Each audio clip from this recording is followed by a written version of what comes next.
Hello बच्चों, आज की वीडियो में हम पढ़ने वाले हैं एपी में कि हम एपी की एनएफ टर्म कैसे निकालें। किसी भी एपी में हमें कोई अगर एनएफ टर्म निकालनी हो तो वो हम कैसे फाइंड करेंगे।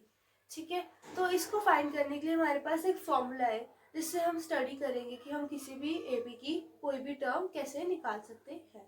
चलो स्टार्ट करते हैं आज का लेक्चर पढ़ना। ठीक है, सबसे पहले हम उस फॉर्मूले को पढ़ लेते हैं जो फॉर्मूला हमारे पास है किसी भी एपी की एनएफ टर्म निकालने का। ठीक है, हमारे पास फॉर्मूला है ए एन प्लस में A N minus one into में डी। जैसे कि आपको मैंने पिछली वीडियो में बताया था कि हमारे बेसिक्स क्या होते हैं। ठीक है, एपी में हमारे बेसिक्स क्या है, हमारा कॉमन डिफरेंस क्या है, फर्स्ट टर्म क्या है, लास्ट टर्म क्या है। ठीक है, अगर आपने वो वीडियो नहीं देखी है तो प्लीज पहले आप वो वीडियो देख ले, फिर इस वीडियो को दोबारा से देख लेना। ठीक है, नहीं तो आपको तब तक समझ नहीं आएगा कि आप क्या पढ़ रहे हो। ठीक है, तो ये लो, आप सबसे पहले देखते हैं हमारे पास फॉर्मूला क्या आता है। ये होता है, ठीक है, हम ये क्या निकाल रहे हैं, nth term of n AP निकालने का ये फॉर्मूला है। हमें कोई भी एपी दियो, अगर उसकी हमें 100th टर्म भी बोली हो ना निकालने के लिए, तो उसकी हम 100 टर्म भी निकाल सकते हैं। ठीक है, तो इस वजह से हमारे पास ए क्या है, हमारा फर्स्ट टर्म। ठीक है, एन क्या है, हमारा टर्म का नंबर, मतलब जैसे हमारी होता है ना first term, second term, third term, fourth term, तो वो टर्म कौन सी है। ठीक है, ऐसे वो हमारा एन है। ठीक है, डी हमारा क्या है, कॉमन डिफरेंस। ठीक है, ठीक है, फिर उसके बाद जो हमारा एन है, एन मतलब हमारा जो टर्म है, जो हमारी टर्म आने वाली है, मतलब उस टर्म पे मान लो हमारा A5 पर, ठीक है, मतलब 5th टर्म पर हमारा क्या नंबर होगा। ठीक है, मान लो 5th टर्म पे हमारा 10 है, तो वो 10 को हम AN से डिनोट करते हैं। ठीक है, हमारी ये 10 जो हमारा लास्ट टर्म भी हो सकता है, लास्ट टर्म को हम डिनोट करने के लिए क्या लिखते हैं, L लिख देते हैं। ठीक है, उसकी जगह पे हम क्या लिख देते हैं, हमारी जो लास्ट टर्म होगी। ठीक है, एपी की। तो हम इससे लेकर हम कुछ क्वेश्चन करते हैं जिससे आपको ज्यादा इजीली समझ आएगा इस फॉर्मूले को यूज करना। ठीक है, जैसे कि हमारे पास कोई एपी है। ठीक है, जैसे कि एपी है, उसके अंदर हमें फाइंड करना है कि ये जो इसकी टर्म्स है, ये इसकी जो मिसिंग टर्म्स है ये फाइंड करनी है। तो इसके अंदर हमारे पास कितनी टर्म्स है, 4 टर्म्स है। ठीक है, तो हमारा ये वाली टर्म क्या होगी, हमारा ए होगी, ये हमारी A2, ये हमारी A3, ये हमारी A4। तो हम अब इस फॉर्मूले को यूज करेंगे। ठीक है, तो हमारे पास A2 दिया है, जैसे मैंने आपको बताया था पिछले वीडियो में कि हम A2 को कैसे लिख सकते हैं, A प्लस B में ऐसे लिख सकते हैं। ठीक है, वो इसी वाले फॉर्मूले से आ जाता है।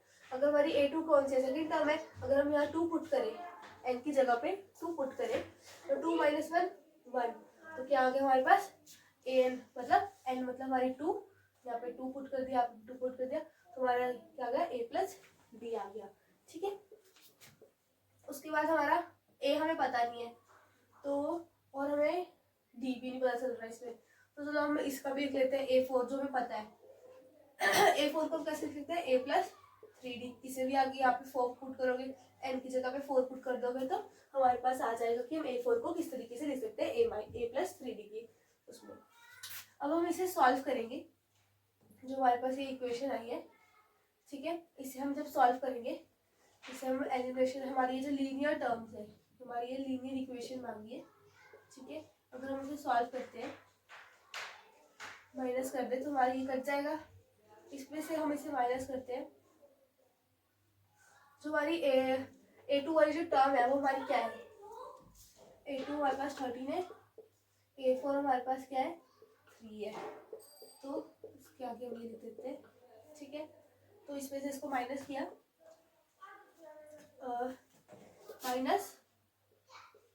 -2 आ गया।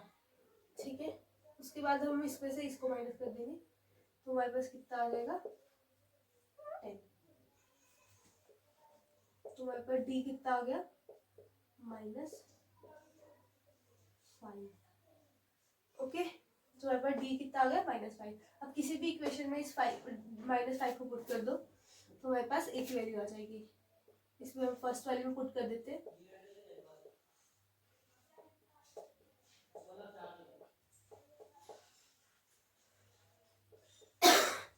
जो हमारा ए कितनी आ गई है,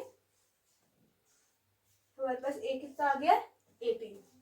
ठीक है, हमारे पास ए निकल आया।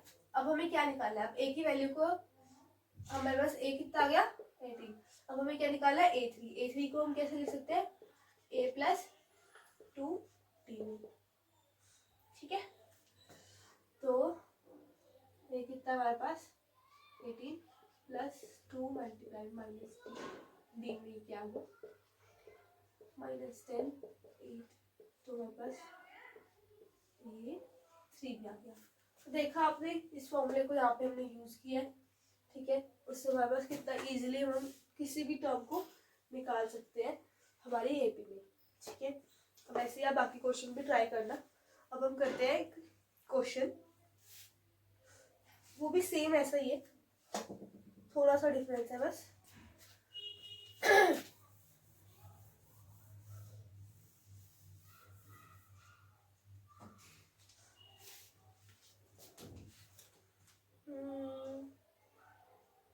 एक एपी है, ठीक है, उसके अंदर 50 टर्म्स है। 50 टर्म्स मतलब हमारे को एन दिया हुआ है कि उसके अंदर कितनी टर्म्स है, 50 टर्म्स है। ठीक है, तो थर्ड टर्म जो है ना, उसकी मतलब A3 जिसमें हम लिख सकते हैं a + 2d में क्या दी है हमें 12। और जो हमारी लास्ट टर्म है, ठीक है, जो हमारी लास्ट टर्म है वो हमें दी है 106। ठीक है, और उसके बाद जो हमारा n है उसके अंदर कितनी टर्म्स है वो दी हुई है 50। तो हमें निकालनी क्या है, उसकी 29th टर्म निकालनी है। मतलब हमें A29 निकालनी, जिससे लिख सकते हैं a + 28d। ठीक है, सबसे पहले तो हमें फर्स्ट टर्म निकालनी है इसमें, और हमारा कॉमन डिफरेंस d निकालना है। तो हम जो ये फॉर्मूला था हमारा ये लिख लेंगे। ठीक है, an हमारे यहाँ पे जो हमारी लास्ट टर्म है, ठीक है, उससे लिख लेते हैं।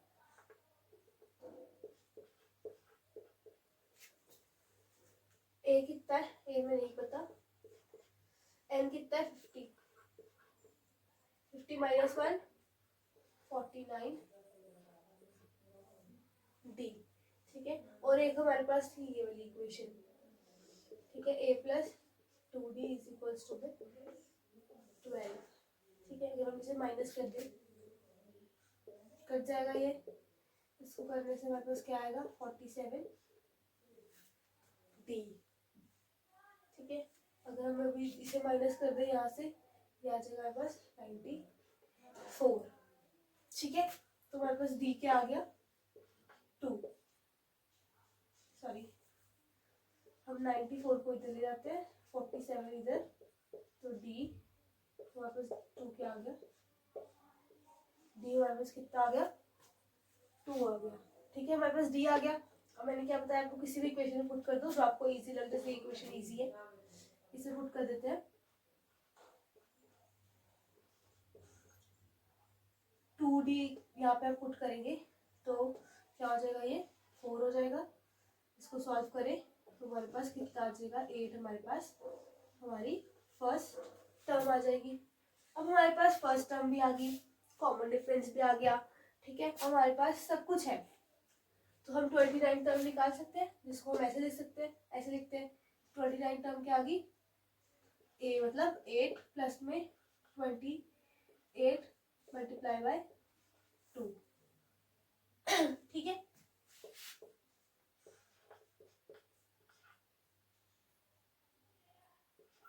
56 हमारे पास, ये इसको मल्टीप्लाई करके आ गया।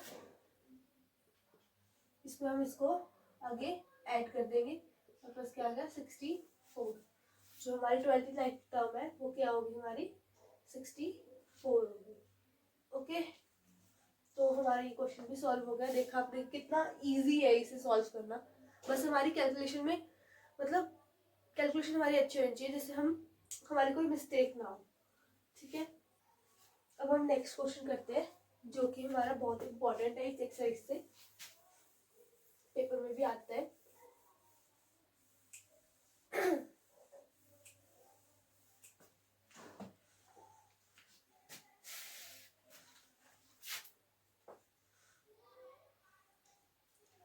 हमारी एपी है, find the 20th term from the last. हमें लास्ट टर्म से 20th टर्म निकालनी है। ठीक है, एपी की जो हमें एपी दिया है, हमारे पास जो एपी है वो क्या है 3, 8, 13 253। देखो हमारे पास एक एपी दी है, उन्होंने बोला है इसके लास्ट से जो हमारी 20th टर्म है, मतलब यहाँ से हमारे लास्ट में जो 20th टर्म होगी वो निकालनी है। ठीक है, 20th टर्म, ठीक है, मतलब हमें n दिया है कि हमें n ये निकालना है। और उसके बाद हमारे पास ये क्या है लास्ट टर्म है, तो मतलब l हमें दिया है। ठीक है, ये हमारा a हमें दिया है। एक तो हमारे पास हमारा जो नॉर्मल मेथड होता है कि हम इसको माइनस, पहले यहाँ से कॉमन डिफरेंस निकालते हैं। चलो करके दिखा देते हैं आपको। हमारे पास ये a आ गया, हमारा जो कॉमन डिफरेंस आ रहा है हमारा a2 माइनस a1 होता है हमारा कॉमन डिफरेंस, तो वो कितना आ गया 5 आ गया। ठीक है, हमारे पास d 5 आ गया। हमें उन्होंने क्या बोला 20th टर्म निकालनी है। तो हम क्या करते हैं, जो हमारा फॉर्मूला था an इज इक्वल टू में a प्लस में n माइनस 1 इंटू में d। ठीक है, जो हमारी an है, हमारा जो लास्ट टर्म वो कितनी है 253 है।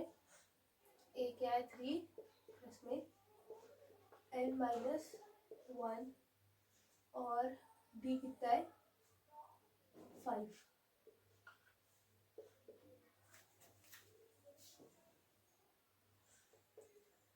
तो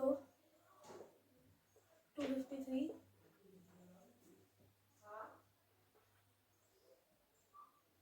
इसको अगर हम इधर लेते हैं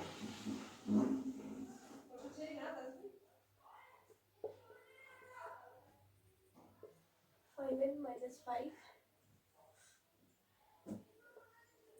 250 plus 5 5n 255 divide by 5 and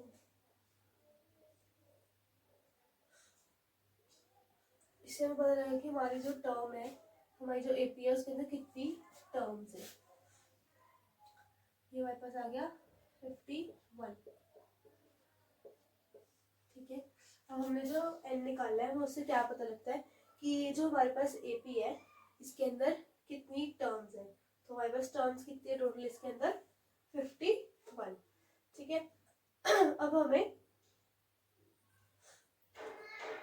अगर हमारी जो लास्ट टर्म है, ठीक है, वो 51 टर्म है, तो इसके हमें बैक से, ठीक है, हमें बैक से 20th टर्म निकालनी है। मतलब 51 माइनस 20 करना है पहले हमें। ठीक है, फिर उसके अंदर प्लस 1 कर देना है। ठीक है, 51 में से 52 माइनस 20 ये कितना आ जाएगा हमारे पास, कि हमें कौन सी टर्म निकालनी है 32th टर्म निकालनी है। जब भी हमें बोला हो कि फ्रॉम द लास्ट हमें ये टर्म निकालनी है, कोई भी टर्म बोला हो, ठीक है, तो जो हमारी लास्ट टर्म उसका जो है 51 में से जो हमें बोला है, कोई भी टर्म बोला है जैसे 10 टर्म 21 टर्म, वो माइनस कर प्लस 1 करना है हमें। ठीक है, तो ही हम वो वाली जो हमारी एक्चुअल टर्म है वो निकाल पाएंगे। ठीक है, जो भी बोला उन्होंने, तो हमारे को कौन सी टर्म निकालनी है 32 टर्म निकालनी है। ठीक है, तो हम 32 टर्म को हम कैसे लिख सकते हैं, a32 को a प्लस में 32 माइनस में, मतलब हमारा जो n-1 होता है उसी वाले फॉर्मूले से हम करेंगे A32 कर देंगे। जो A हमारे पास कितना है 3 है, प्लस में n कितना है, n हमारे पास 32 है, तो उसको माइनस कर देंगे तो कितना आ जाएगा 31 मल्टीप्लाई में d कितना हमारे पास 5, तो 3 प्लस में 15 5 इज इक्वल टू 158। तो हमारे पास A32 क्या होगी 158। तो जो 32 टर्म है वो हमारी 20th टर्म है फ्रॉम द लास्ट। ठीक है, इस क्वेश्चन को सॉल्व करने का हमारे पास जो है ना दूसरा मेथड भी है, जिसके अंदर हम क्या करते हैं, जो हमारी एपी होती है दी होती है उसको रिवर्स कर देते हैं।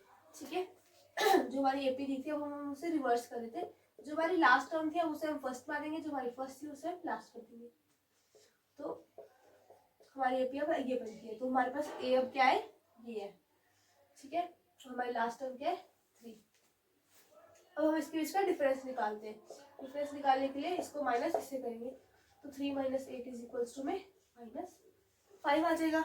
ठीक है, तो अब क्या करते हैं, हमारा जो सीधा हमें जो टर्म बोली थी हम सीधा वही लिखेंगे, जो हमारी A28 टर्म थी वो निकालेंगे। तो वो कैसे निकालते हैं, वो निकालने के लिए हम लिखेंगे a, जिसे हम पहले फॉर्मूला लिख लेते हैं, an is equals to a में n-1 इंटू में d। ठीक है, हमें कौन सी टर्म निकालनी है, A28 टर्म निकालनी है। ठीक है, तो हमारा a क्या है इसमें 253 प्लस में n कितना है, हमें कौन सी टर्म निकालनी है 28, 20 - 1 और d कितना हमारे पास -5। तो 253 प्लस 19 मल्टीप्लाई -5, तो ये कितना आ जाएगा 253 माइनस में 95। ठीक है, अब हम इसे माइनस करेंगे, तो माइनस करने का क्या आ जाएगा 158। तो मेरे पास सीधा डायरेक्ट 28 टर्म आ गई। ये मेथड तो मुझे और भी इजी लगता है, जिसमें हम सॉल्व करते हैं रिवर्स कर जिससे हमारा डायरेक्ट हो जाता है, हमें कुछ ऐसा करना नहीं पड़ता कि हमें अगर वो टर्म निकालनी है तो उसमें से पहले उसे माइनस करेंगे और +1 करेंगे, देन फिर जो टर्म आएगी वो हमारी एक्सेप्ट होगी। तो ये तो कुछ ज़्यादा इजी मेथड है, आप इसे भी यूज़ कर सकते हो 28 टर्म निकालने के लिए हमने। ठीक है, तो हमने इसमें सॉल्व कर लिया, सब कुछ सीख लिया कि हम कौन सी टर्म एपी में फाइंड कर सकते हैं, किसी भी टर्म को हम अपना जो फॉर्मूला है n term of n AP उसे यूज़ करके। ठीक है, अब बाकी की क्वेश्चन प्रैक्टिस करो, अगर आपको कोई भी डाउट आता है तो आप कमेंट सेक्शन में लिख सकते हैं। ठीक है, और अब मिलते हैं हम नेक्स्ट वीडियो में। That's it for this video, bye bye.